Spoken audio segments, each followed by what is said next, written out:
Shalom teman-teman, udah siap belum untuk memulai renungan pada pagi hari ini? Nah, sebelum memulai renungan pada pagi hari ini, mari kita bersatu dalam doa. Ya Tuhan, terima kasih atas berkat-Mu pada pagi hari ini. Sebentar lagi kami akan mendengarkan firman-Mu. Berkatilah kami agar firman yang akan disampaikan dapat kami genapi dalam kehidupan kami sehari-hari. Amin. Pada pagi kali ini, saya akan membawakan renungan yang berjudul Antara Percaya dan Kenal. Dan saya mengambil ayat dari Matius 16 ayat 15-17.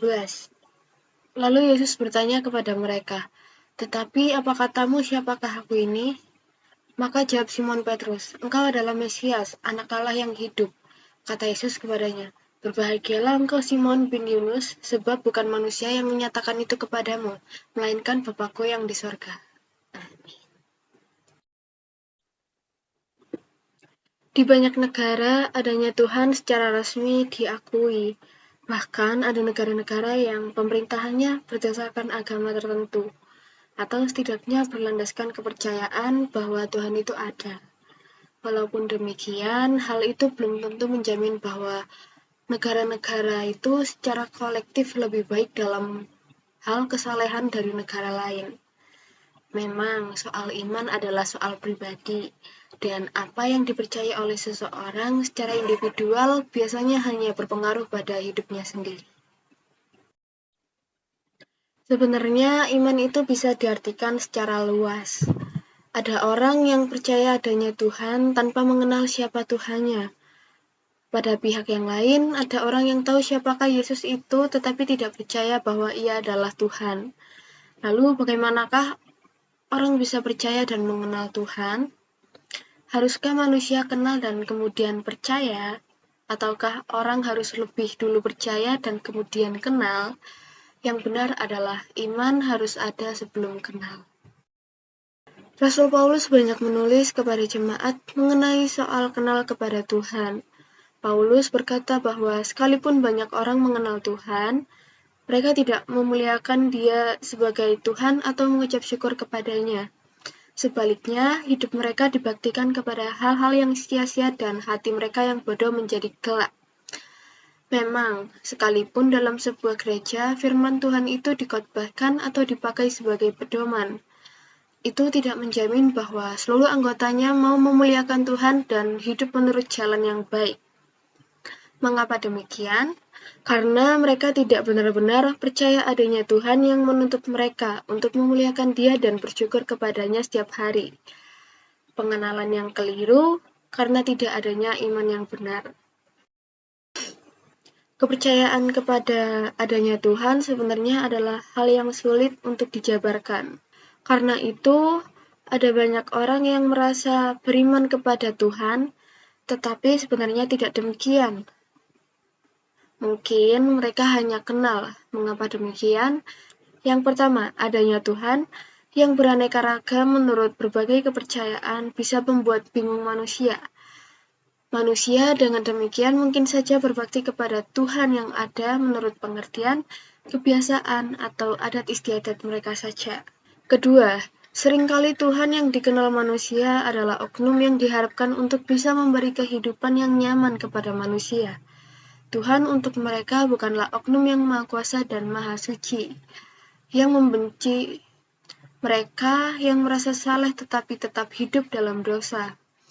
Dan yang ketiga, Tuhan bagi banyak umat manusia adalah oknum ilahi yang dapat dihampiri manusia dengan cara berbuat amal atau hidup menurut kaidah agama. Jelas, pengenalan manusia atas hal ilahi adalah sangat terbatas. Jika mereka tidak percaya atau beriman kepada Tuhan yang benar, pengenalan mereka akan Tuhan adalah terbatas. Alkisah menurut Injil Matius 16, pada saat itu datanglah orang-orang Farisi dan Saduki hendak mencobai Yesus.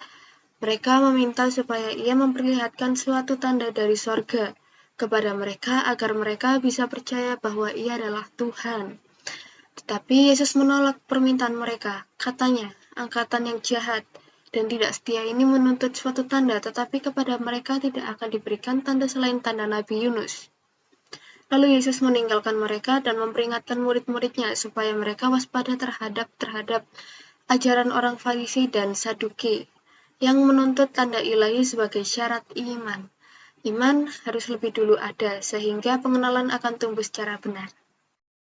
Setelah Yesus tiba di daerah Kaisarea Filipi, ia bertanya kepada murid-muridnya, "Kata orang, siapakah anak manusia itu?" Jawab mereka, "Ada yang mengatakan Yohanes Pembaptis, ada juga yang mengatakan Elia, dan ada pula yang mengatakan Yeremia atau salah seorang dari para nabi." Lalu Yesus bertanya kepada mereka, "Tetapi apa katamu? Siapakah aku ini?" Maka jawab Simon Petrus, "Engkau adalah Mesias, Anak Allah yang hidup." Kata Yesus kepadanya, "Berbahagialah engkau Simon bin Yunus, sebab bukan manusia yang menyatakan itu kepadamu, melainkan Bapa-Ku yang di sorga. Jelaslah iman terjadi karena Tuhan yang lebih dulu menyatakan dirinya dalam hati kita, bukan karena usaha kita untuk mengenal Tuhan." Hari ini firman Tuhan memperingatkan kita bahwa kita jika benar-benar mengenal Tuhan, itu adalah karena Tuhan sudah memanggil kita dan kemudian memberikan pengenalan secara pribadi kepada kita. Tuhan yang benar adalah oknum yang maha kuasa dan maha suci, yang tidak dapat dicapai oleh usaha manusia sendiri.